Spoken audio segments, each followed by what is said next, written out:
Chapter 10 gets us into data structures, and this is one of the last chapters where we've got really meaty information to work with before we get into creating some interesting scripts on our own.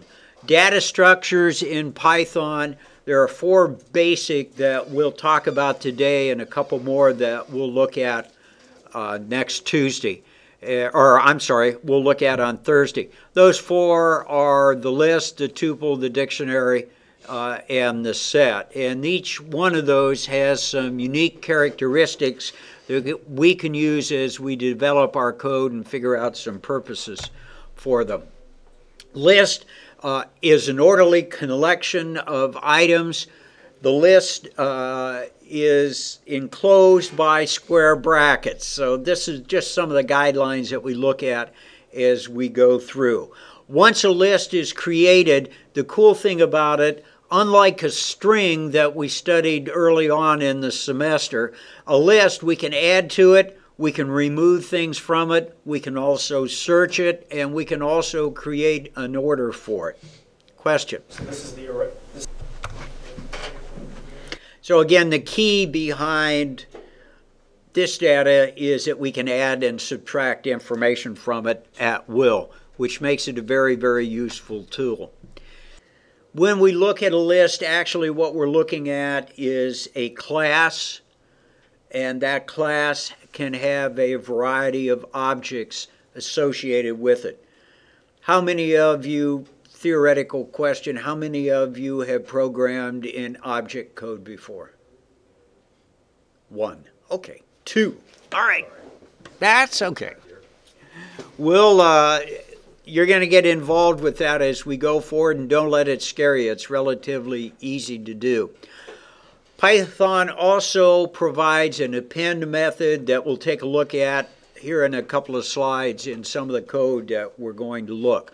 We can also use this list in a for and in loop, which gives us a way to iterate all the items in the loop. And if we can do that, then we can selectively display or work with items in the loop, in that list loop. So it's a very, very versatile tool. And of course, finally, we're able to sort those items in that list. The unique thing about this is that as Python sorts our list and sorts our dictionary, it actually changes the structure of that list or dictionary when we get to it to rearrange the objects within your class. So if we had a list where we started with Z to A type objects and we sorted it A to B or A to Z, the next time we opened that list up, it would be displayed as an A to Z list. That doesn't necessarily happen in the 4GL languages. So Python is a little quicker, but it's going to go and modify your object on its own, if you will. So that's one thing to be aware of as you start to use these additional tools. This is code that demonstrates the list function that's in Chapter 10, and there are a couple of areas that we want to take a look at. First of all, let's take a look at line 7 here, and this is how we actually define the list. We give it a name, an equal sign, square brackets, and then our items, if they're character strings, are enclosed in either single or double quote marks, and they're separated by commas. Pretty simple to use. When we get down to lines 17, 18, and 19, notice that at 18 we are appending an item to a list. Up until this point, when we've created a string, we haven't been able to attach any additional information to that string. Now we have a tool where we can attach information, and it's done very, very simply with the append function. Also, take a look at line 23. We're looking at that sort function, and this is a new function for us. We haven't seen sort before. Again, it's very easy to use. We've got the shopping list and dot sort, and we can add some modifiers to it if we want to. That comes up a little bit later in the text. But again, another tool that we can add to our box. Also, look at line 31 and the area around there. We're going in and we're actually identifying an item within our list. Now, I don't know how familiar you all are with arrays, but Python, like C#, starts numbering the array at 0.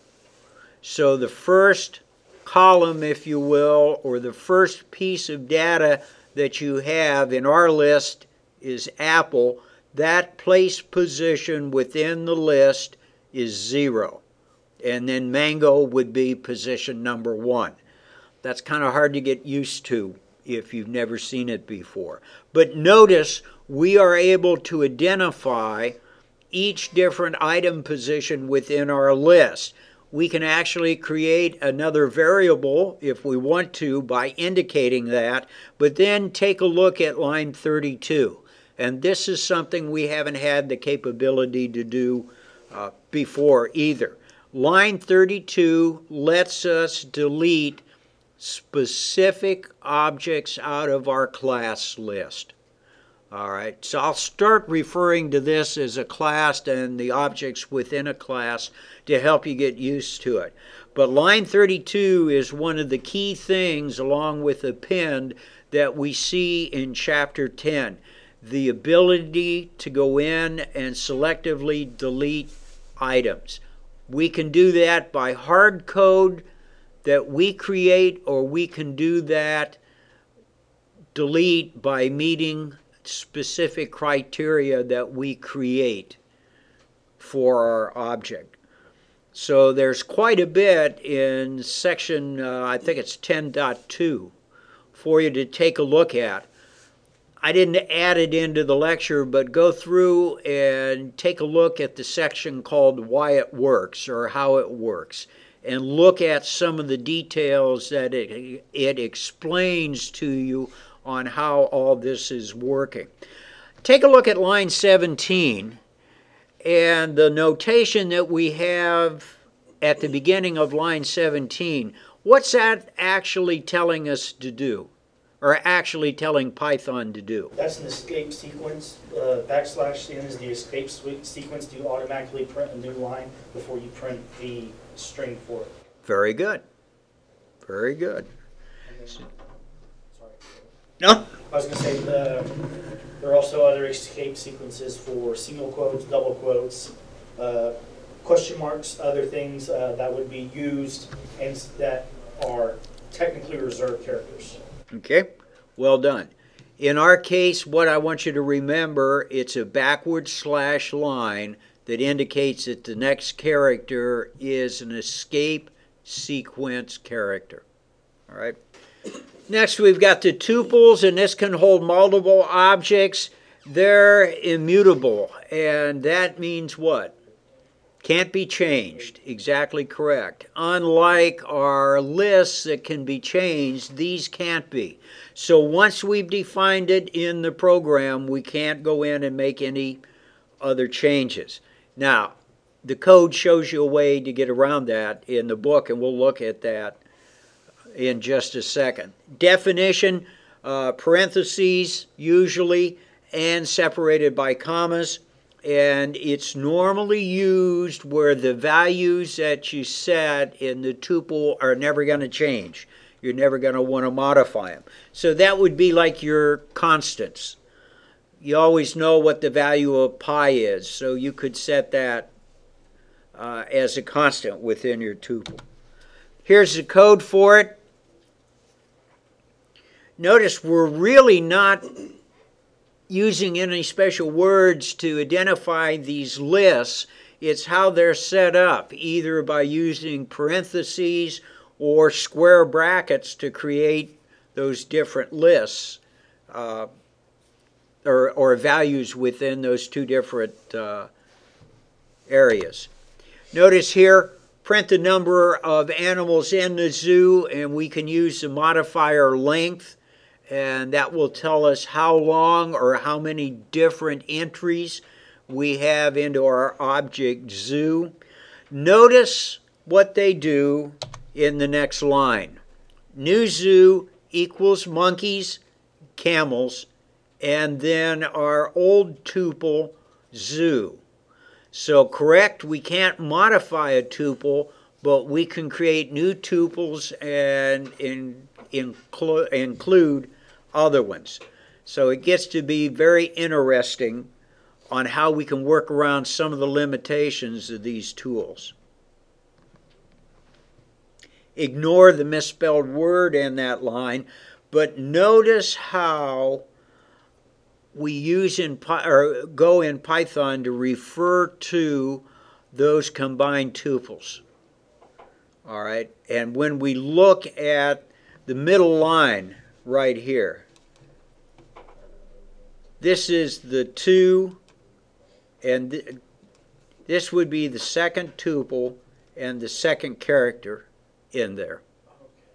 So what I'd like you to do, not right now, after the lecture if we have time, make sure you go through and enter this code and run it on your own. You can look at it in the book, but you can kind of get a better feel for it if you run the code on your own. 10.4 talks to us about dictionaries, and the best way I can explain a dictionary in Python is think of it as an address book.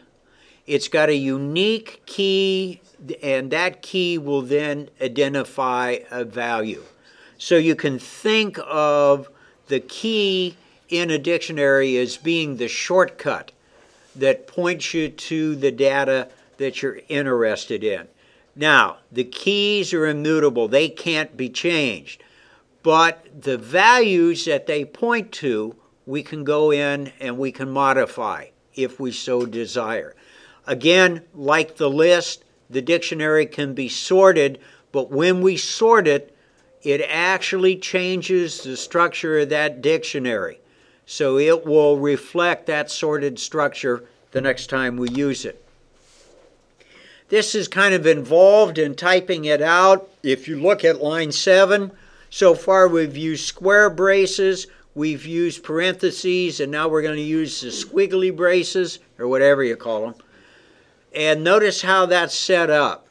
We start with the name of the dictionary first, AB, my advice, make it descriptive so you know what it is. And then you have the key value, which never changes, a colon, and then the value, which can change if we want to modify it. So what Larry's done here is set up a quick email address reference system. So it's address book. It's address book, basically, exactly. There's our setup. Notice the parentheses or the braces at the end of line 10. That's what people forget to put in. It's right here. Right there. Don't forget to do that. And notice each of these is offset with a comma. So we could run that out as all one line if we wanted to. However, it's better off to do it this way so you can go in and edit your keys, your values a little easier. So that's the first part that we want to look at. Notice how we set it up to print out a value assigned to a specific key. We use the name of the dictionary, and now we're using a square bracket, and we're telling it, here's the key, print out the data associated with that key. So it won't print this value out, it'll print out the email address. Notice down here, he's actually pending the appending the dictionary. Now, wait a second. We said that the unique keys were immutable. Can we append the dictionary? Yes, because that key is not actually set yet. Absolutely correct. We can add keys. We could probably even go in and delete keys, but we can't go in and change Larry to Fred. Okay? So, I'm sorry. Hang on, let me pause it and do. So in line 22, we added Guido. Notice in line 24, we go through and we're using an if statement using the key value in the dictionary. So what we're saying in line 24 is, if the key Guido is in our dictionary, print out the information about Guido's email address. And if you actually go through, put the code in, run the code, you'll find out that Guido's email address will print up for you. We're going to look at the rest of Chapter 10 in the next class, and we'll do a practice exercise using data structures. And then next Tuesday, we'll actually do the lab assignment for Chapter 10. I have been tasked with giving a special tour over at the Fab Lab, so Professor Arlene will come in and start you off on your lab quiz and then come in and check on you periodically.